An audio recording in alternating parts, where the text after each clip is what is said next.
The exhibition's called Pyramid Piece and Return of the Pyramid Piece.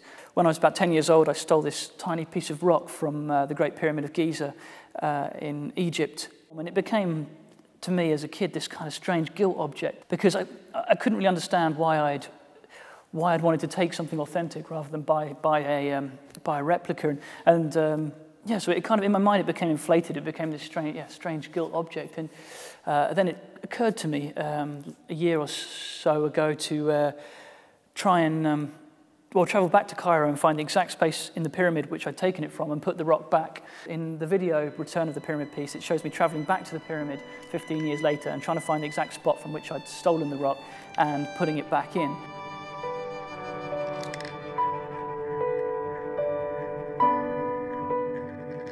In a way, this is the starting point of the whole group of works. It's filmed by a man called Hassan, who I met by chance in a cafe in Cairo, and this is why he'd never used a video camera before, which is why you get this quite unconventional use of the zoom. And often you can almost feel his brain ticking, where he wants to zoom in and he accidentally zooms out, and then. But he was, did a brilliant job, and under pressured situation, because you're not really supposed to be climbing on the side of the pyramid, as that's not allowed anymore. Where it becomes kind of ridiculous is that you see the size of the piece of rock in my hand, and then as the camera zooms in, you can see how eroded the side of the pyramid just is, and how many gaps and holes, and years and hundreds and thousands of years of erosion.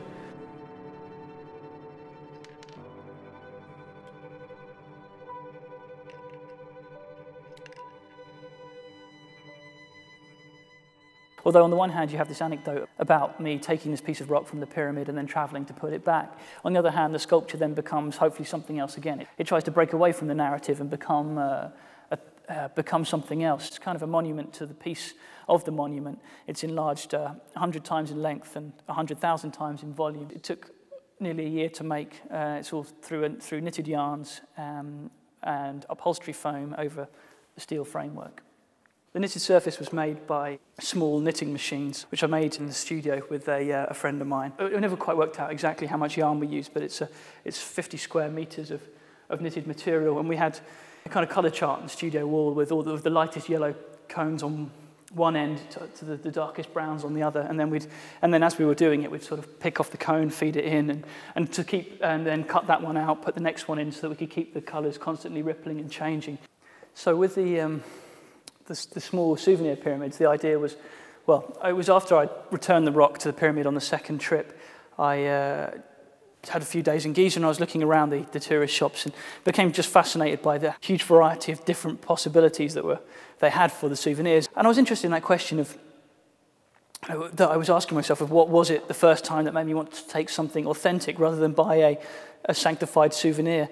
And so I decided that it'd be interesting to set myself the challenge of buying every different possible variation on of the pyramid souvenir that I could find in Cairo, and then just brought them all back in a suitcase. And I wasn't sure at the time that would actually be a sculpture in any way, but the way you encounter them, often they were laid out on the street on rugs or on low tables, and the image of looking over them. And I suppose one of the central ideas of the whole group of works is the idea of scale, and the idea of how if you change the scale, how the object can kind of reveal a lot more of its meaning that wasn't necessarily apparent initially. So with these, there was something nice about being able to stand and look over this small tabletop of pyramids